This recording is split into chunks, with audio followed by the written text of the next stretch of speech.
Oi, eu me chamo Lúcia Pinheiro, sou psicóloga e atualmente estou finalizando a especialização em Psicologia Analítica Complexa pelo Instituto Dédalus, e nós estamos no 6º vídeo, dando continuidade à leitura do livro da Toni Morrison, Na Mesa Psicologia Complexa. E vamos dar continuidade às premissas, da psicologia. A última e, em princípio, extremamente importante premissa da disciplina psicológica é que seu objeto só pode ser reconhecido como uma realidade autônoma por meio de seu método. Vamos ver o que é esse conceito de autonomia que tem em nota de rodapé. Sobre o conceito de autonomia, consulte Riquet. A autonomia é geralmente considerada como um conceito especificamente ético. Contudo, deve-se demonstrar que ela também contém um princípio filosófico geral. Livre, no pleno sentido positivo da palavra, é o significado de todo ato subjetivo que não é apenas desprovido de causa, nem apenas atribui valor de maneira genérica, mas reconhece um valor por causa de sua validade, ou seja, de forma autônoma. Assim, pode-se falar de liberdade em 3 aspectos, como ausência de causa, como ato de valoração e como autonomia. O tipo de valor reconhecido autonomamente em relação ao seu conteúdo ainda não está em consideração. Apenas o reconhecimento do valor, desprovido de causa e realizado pelo valor em si, está em questão. Sobre o conceito de realidade, veja Eddington, Natureza do Mundo Físico, de 1929, capítulo 13. Tão fortemente a substância ocupou o lugar de ator principal no palco da experiência que, no uso comum, concreto e real, são quase sinônimos. Pergunte a qualquer pessoa que não seja filósofa ou mística para nomear algo tipicamente real. Ela quase certamente escolherá uma coisa concreta. Pergunte-lhe se o tempo é real. Provavelmente decidirá, com alguma hesitação, que deve ser classificado como real, mas sentirá que a questão, de alguma forma, é inadequada e que está sendo examinada de maneira injusta. As teorias científicas modernas romperam com a perspectiva comum que identifica o real com o concreto. Acho que podemos ir tão longe a ponto de dizer que o tempo é mais típico da realidade física do que a matéria, porque está mais livre das associações metafísicas que a física rejeita. Não seria justo, tendo recebido uma polegada, tomar um palmo e dizer que, tendo chegado a esse ponto, a física poderia muito bem admitir de uma vez que a realidade é espiritual. Devemos proceder com mais cautela, mas, ao abordar essas questões, não somos mais tentados a adotar a atitude de que tudo que carece de concretude está, por isso, condenado à irrelevância. Terminamos a nota de rodapé, retornamos ao texto. Isso a distingue fundamentalmente de todas as outras ciências. É certo que tanto a natureza quanto a história se tornam objetos científicos apenas por meio de princípios científicos. Contudo, ambos os objetos também são diretamente dados e acessíveis ao entendimento ingênuo e possuem, mesmo sem pressupostos epistemológicos e metodológicos, a qualidade de realidade efetiva. O mesmo não ocorre com a realidade da psique. Certamente, sua eficácia é algo absolutamente real para a percepção ingênua, sendo a força atuante que mais impressiona e ocupa o ser humano, como pode ser observado em povos ancestrais e nas crianças. As civilizações primordiais têm uma visão viva, meio energética e meio substancial da alma como um ser espiritual e etéreo, o corpo sutil de todas as coisas. Ele dialoga com ela como se fosse seu daimônio. A alma é algo sensivelmente presente, a fonte de toda a vida e de todos os fenômenos sobrenaturais. Por isso, é de grande importância para ele o que acontece com sua alma. Ele está constantemente ameaçado pela perda dela, devido à sua consciência ainda insuficientemente centrada, e busca se proteger contra influências mágicas, isto é, inconscientes. além de tentar atuar tanto sobre sua própria alma quanto sobre a dos outros. A visão arcaica do psíquico como uma força objetiva e real, embora psicologicamente muito precisa, consiste na formulação de uma experiência arquetípica e não um ponto de vista epistemológico. A consciência cognitiva, que distingue entre fatos subjetivos e objetivos e que também pode interpretar um objeto aparentemente externo como um fator psicológico, ainda não está desenvolvida. Assim, a compreensão arcaica pode perceber uma realidade animada, mas não conceber uma realidade psicológica. Que interessante. Como o espírito arcaico ainda está inconsciente e no estado de participação mística, de acordo com a expressão de Levi-Bru, isto é, uma atitude identificada psicologicamente com o meio ambiente e com o inconsciente coletivo, a afetação não ocorre em um fator subjetivo no sentido psicológico, mas por meio da projeção em motivos mitológicos, assim sendo entendido como uma atividade de poderes externos. Na medida em que não estamos conscientes de algo, também o projetamos e dogmatizamos. A diferença em relação ao espírito primitivo e infantil reside apenas no fato de que racionalizamos nossas projeções de forma um pouco mais esclarecida. Por exemplo, já não localizamos os processos e conteúdos psíquicos inconscientes na natureza, pois há muito a privamos criticamente de qualquer eficácia mágica. Contudo, preferimos enxergar os fatores atuantes nos outros, nas instituições, nas classes, nos partidos, nas nações, assim como em ideias, convicções e programas. Estes se tornam, sem reservas, motivos responsáveis por nossas reações positivas e negativas, e depositamos neles a expectativa de salvação ou desgraça, na bondade ou maldade. Interessante. Isso é interessante por minha conta, viu? Estamos inconscientes do fator subjetivo como uma realidade psíquica, porque a psicologia é de origem relativamente recente, como ciência empírica, e apenas há pouco tempo começou a se emancipar dos seus pais científicos, a filosofia e a ciência natural. Somente com essa independência ela encontrou sua autonomia e desenvolveu seu próprio método. Por isso, só podemos reconhecer a psique em sua peculiaridade por meio da perspectiva psicológica. Reconhecer significa distinguir um objeto de outros, ou seja, separá-lo daquilo que ele não é, bem como explicá-lo em sua função e estrutura específicas a partir dele mesmo. Apenas um método específico adequado ao objeto pode nos revelar sua natureza precisa. Nesse aspecto, a psicologia se encontra inicialmente em grande desvantagem em relação a outras disciplinas, como as ciências naturais e históricas. O objeto da primeira é espacial, o da segunda é temporal, e ambos são epistemologicamente distanciados do sujeito que os conhece. A psique, por outro lado, não é um objeto mediado por um ponto externo, mas aparece no e através do próprio sujeito. Por isso, devemos adotar, para a crítica epistemológica psicológica, o princípio que Riquet declara como uma prerrogativa filosófica denominada princípio heterológico. Vamos ver aqui, eu vou ler qual é o princípio que o Riquet fala, que está aqui escrito, e depois vou para as notas de rodapé. Qual é o princípio heterológico? De acordo com Riquet, compreender em que medida também o que é imediato pode ser reconhecido. Um pensamento universal deve reconhecer tanto o objeto quanto o sujeito, ou seja, como diremos em terminologia habitual, tornar ambos objeto do conhecimento no sentido mais amplo do termo.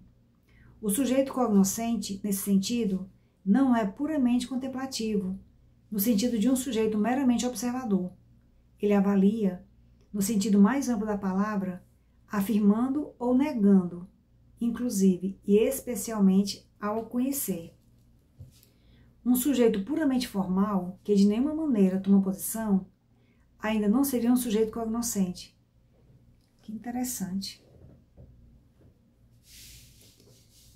Um sujeito puramente formal, que de nenhuma maneira toma posição, ainda não seria um sujeito cognoscente. Agora para a nota de rodapé. Para realizar com sucesso uma abordagem sistemática, o filósofo deve ser capaz de superar as alternativas de opostos de vários dilemas epistemológicos.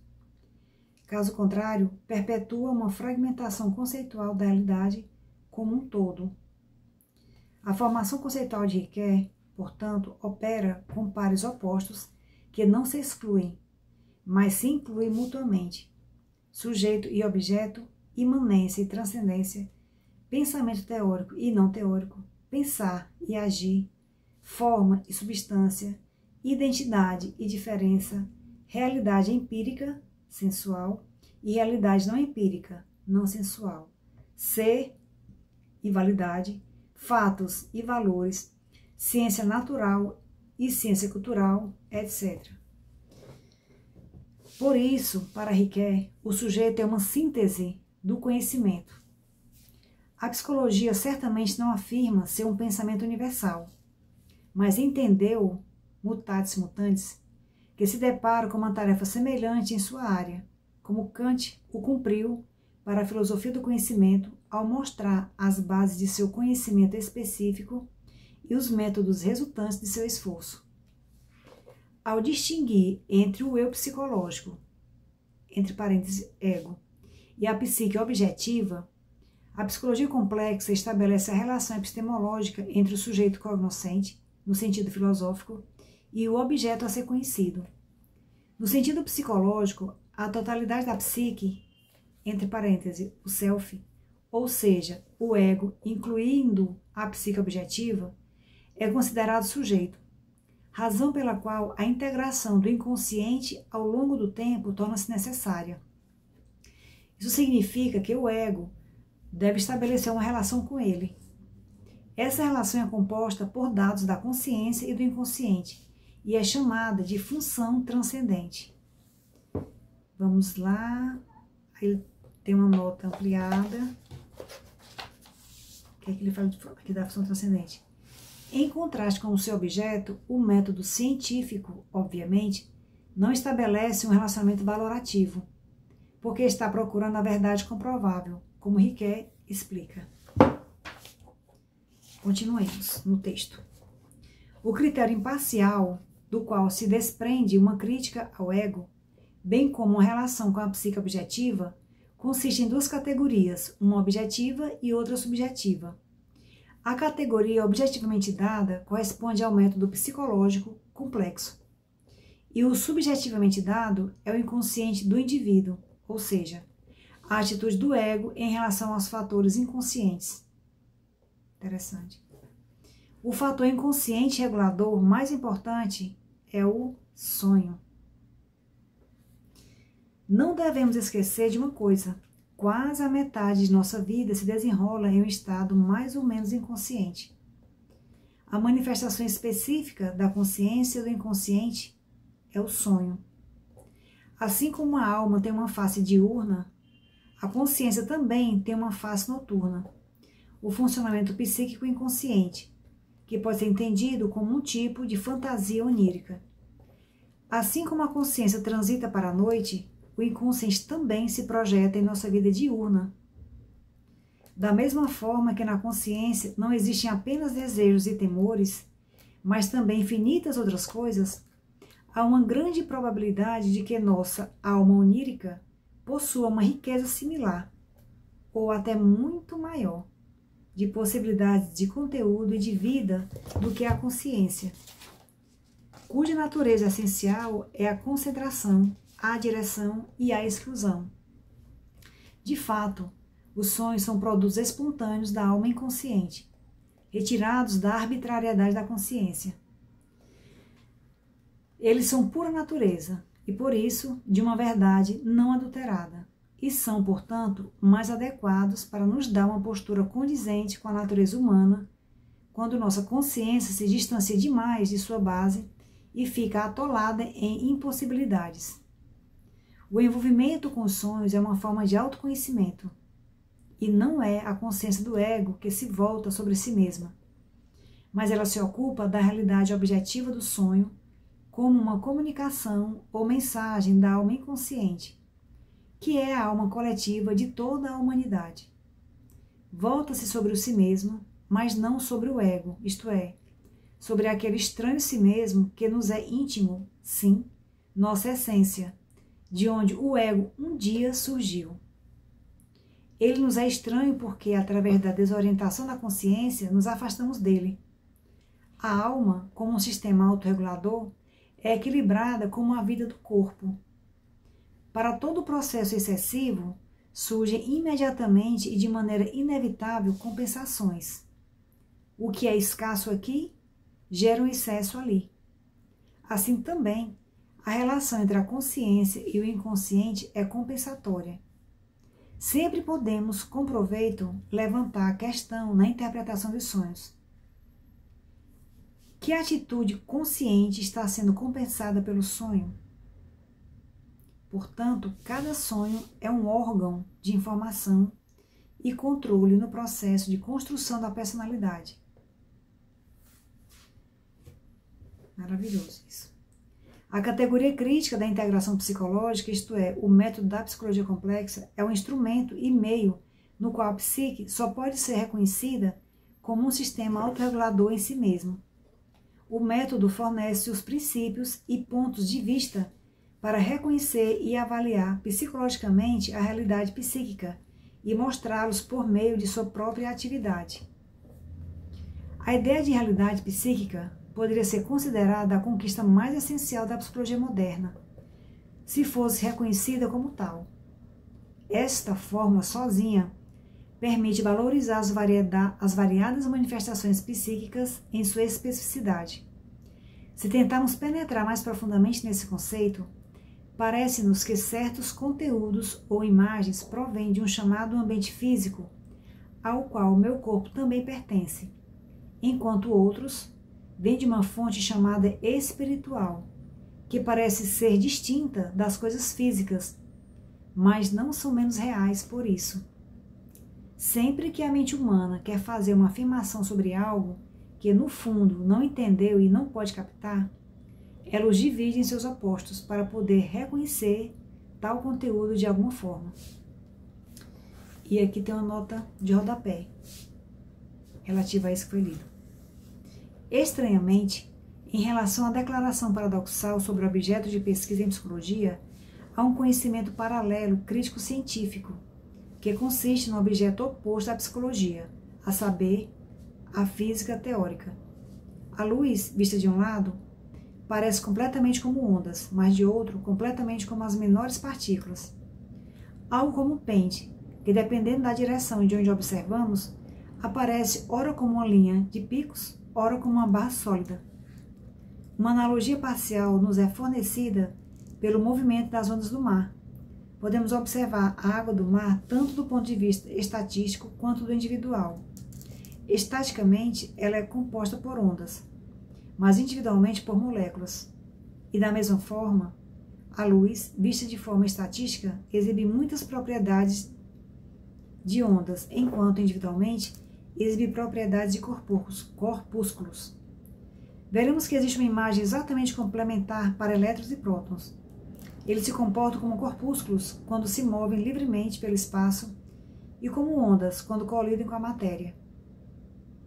Existe uma teoria matemática completa que demonstra que a imagem de partícula e a imagem de onda são duas formas diferentes de uma mesma realidade física. O importante do ponto de vista metodológico é que a consciência ocidental é capaz de formar conhecimentos de natureza paradoxal e, para adicionar a psicologia, de suportá-los psicologicamente.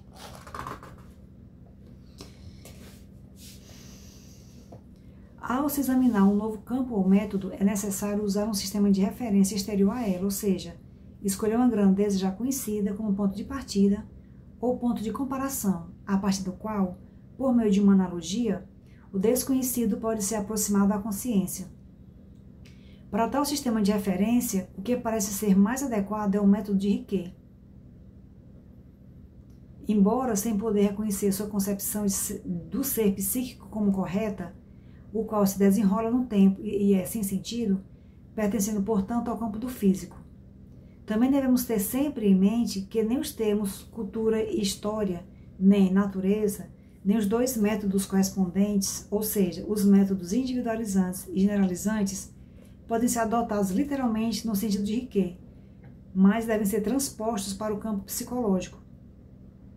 Lembrando que a psicologia é uma área específica entre as disciplinas das ciências naturais e culturais, e, portanto, uma ciência sui generis, com um método próprio.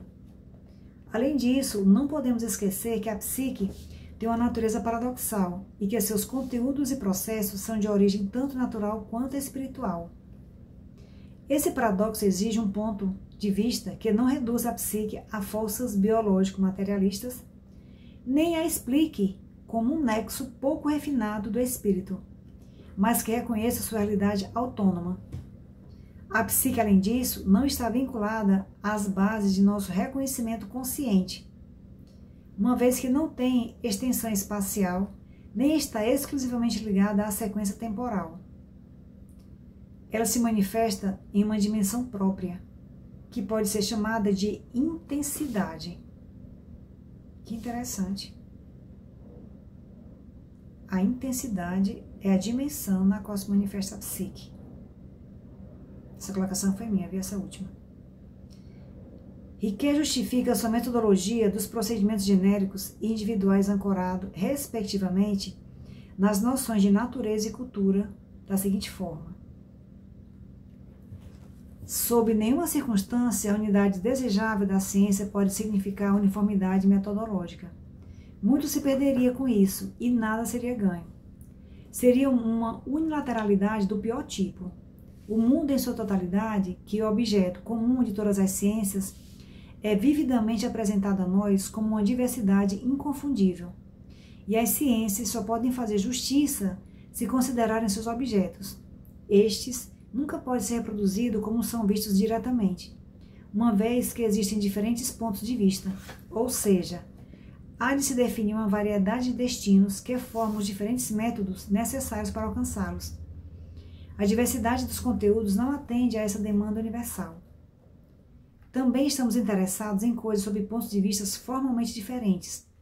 E a diferença lógica mais importante é que os objetos são parcialmente considerados como símiles genéricos, alguns dos quais são analisados em sua individualidade.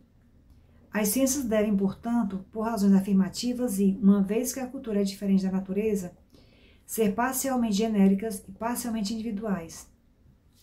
Caso contrário, elas não fazem justiça à diversidade do conteúdo de forma global. Há áreas da ciência, por um lado, que se esforçam para alcançar o genérico ou absolutamente geral em sua área, e, por outro lado, existem disciplinas que buscam o mais individual ou o absolutamente individual.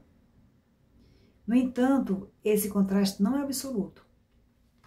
Eu mostrei em detalhes que os termos genéricos e individuais em suas formas nas ciências provam ser relativos e que é somente se essa relatividade for cuidadosamente considerada, a diversidade metodológica real das disciplinas individuais pode ser entendida. Riquet enfatiza repetidamente que esta não é a sua opinião.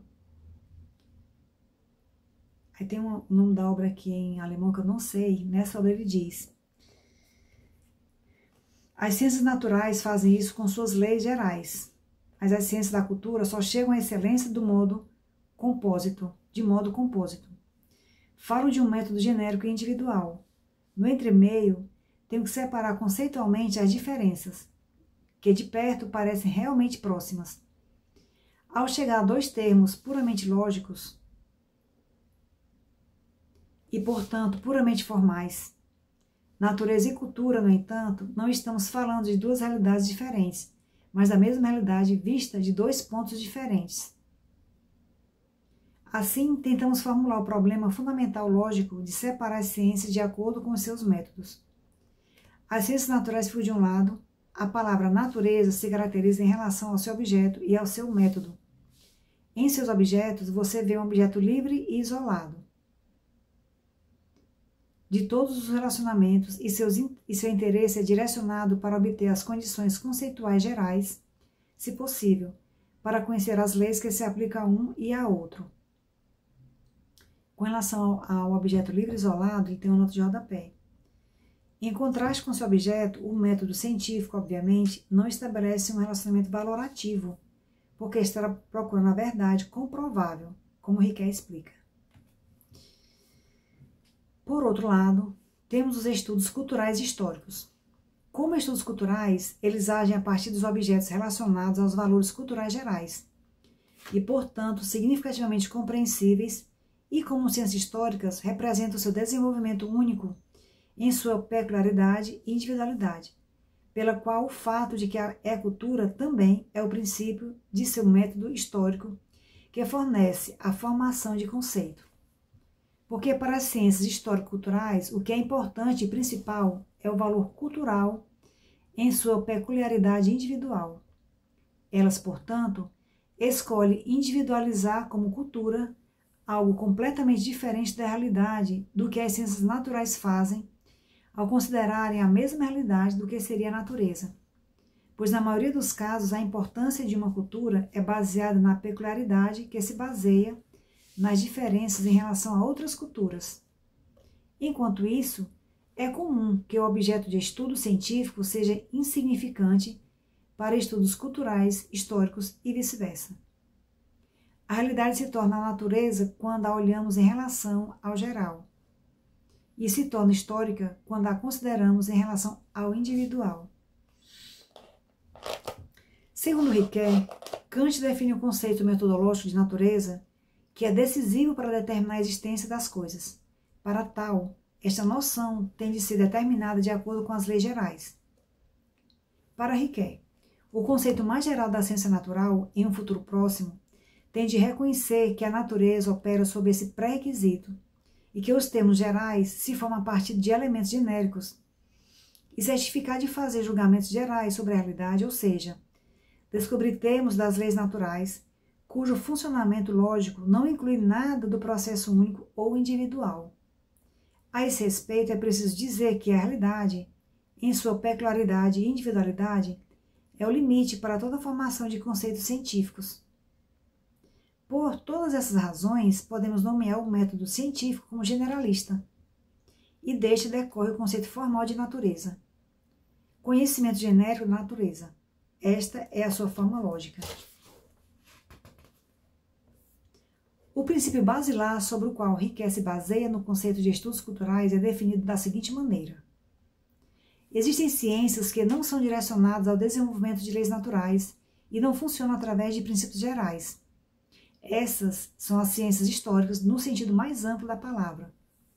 Mas sempre que o indivíduo, em sua individualidade, entra em consideração, o conceito científico fracassa, porque sua fundação se baseia no fato de que o indivíduo é recusado pela ciência positivista como insignificante. Assim, as leis, para usar um termo lógico, podem se formar. A estrutura é justificada se acredito, pudesse ser demonstrado que o mesmo conceito de cultura, como o de um significado e valor, também determina o princípio da formação de conceitos históricos ou individualizantes. Para a formação de um conceito de história, o conceito de cultura fornece o princípio dos itens essenciais da realidade e do conceito de natureza como realidade em relação ao geral para as ciências naturais. Através dos valores que são responsáveis pela cultura e pelo relacionamento entre eles, o conceito de uma individualidade histórica pode ser representado como um verdadeiro portador de formações de significado constituído apenas pelo individual. Qualquer pessoa que fale sobre a história estará falando sobre o curso individual de uma única coisa. E especialmente na filosofia, é comum comparar o conhecimento histórico como individual e da ciência da natureza como genérico. O método de ciência histórica ou cultural é, portanto, o procedimento individualizante, por meio do qual uma série de realidades únicas é entendida de tal maneira que a peculiaridade e a individualidade de cada indivíduo são expressas e incluídas em sua forma de apresentação. Portanto, se eu relacionar uma realidade individual a um valor geral, ela não se tornará um termo geral, mas permanecerá significativa em sua individualidade como um portador individual de um significado único. O significado cultural de um objeto é baseado, na medida em que é considerado em sua totalidade, não no que é comum com outras realidades, mas especialmente no que o distingue dos outros, e, portanto, a realidade que devemos considerar está relacionada aos valores culturais como suas transportadoras reais, também em relação à tendência especial e individual. Sim, o significado cultural de um processo geralmente cresce na mesma medida, quanto mais exclusivamente o valor cultural em questão ou a estrutura compreensível do significado está ligada a ele. Em uma apreciação histórica das religiões, políticas, ciência ou arte, o indivíduo único nunca pode ser insignificante. Aqui, os impulsos para a criação de novas atitudes culturais quase sempre vêm de personalidades individuais. O método individualista ou relacionado à valoração define, portanto, a ideia de que a personalidade é o critério principal.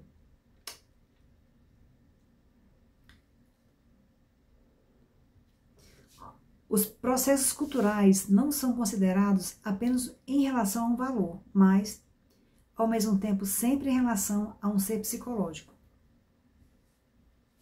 Aí tem uma nota de rodapé com relação a isso, ao ser psicológico. Com a essência psíquica, não se quer dizer aqui naturalmente a psique, mas sim um sujeito psicológico. Porque os valores são avaliados apenas pela natureza mental. Embora isso seja, obviamente, decisivo. Tem uma palavra aqui. Grundproblem der Philosophie.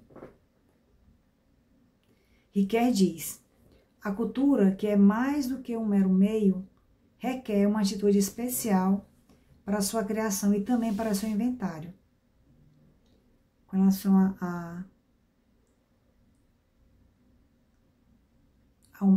ao mero meio que ele fala com relação à a cultura que é mais do que o mero meio, ou seja, provavelmente mais do que mera organização social, requer uma atitude especial para a sua criação e também para seu inventário. Não se trata do que o homem vive, mas de como ele projeta a sua vida, que é essencial para a cultura. Nos limites dos conceitos científicos, Ricoeur define o método individual e individualizante com palavras que são muito próximas da letra da psicologia complexa. Então, qual é a unidade dos termos históricos se a união dos termos elementares não se baseia em um conceito científico que geralmente se aplica a todos os espécimes subordinados a ele? Para responder essa pergunta, estamos de volta ao conceito abrangente de história, isto é, o conceito de realidade individual, e agora mostramos que esta palavra não tem apenas o significado que eu levei em consideração até agora, a saber, a discriminação do individual, especial e único, sendo ao mesmo tempo denominação do indivisível. O conceito de indivisibilidade indica uma unidade que desperta interesse lógico. É por isso que a questão é óbvia. Pode ser mais do que uma coincidência que, junto aos conceitos individuais, exista algo dual, o que significa que o individual e o geral existem de modo mútuo. Concomitantemente, não se pode negar que o curso da alma individual está mudando constantemente, isto é, perdendo certos componentes e se enriquecendo com outros componentes. Mas dessa forma, a experiência pessoal se tornará uma fronteira. A divisibilidade, a mudança e o núcleo individual real de uma alma sempre formam uma totalidade uniforme, uma conexão necessária, que é, em princípio, diferente do contexto das realidades físicas. A individualidade psicológica teria que ser entendida, em certa medida, como o centro indivisível da alma. Aqui, a singularidade estaria realmente mais conectada à indivisibilidade, e o individual se encaixa em uma personalidade com seus dois significados.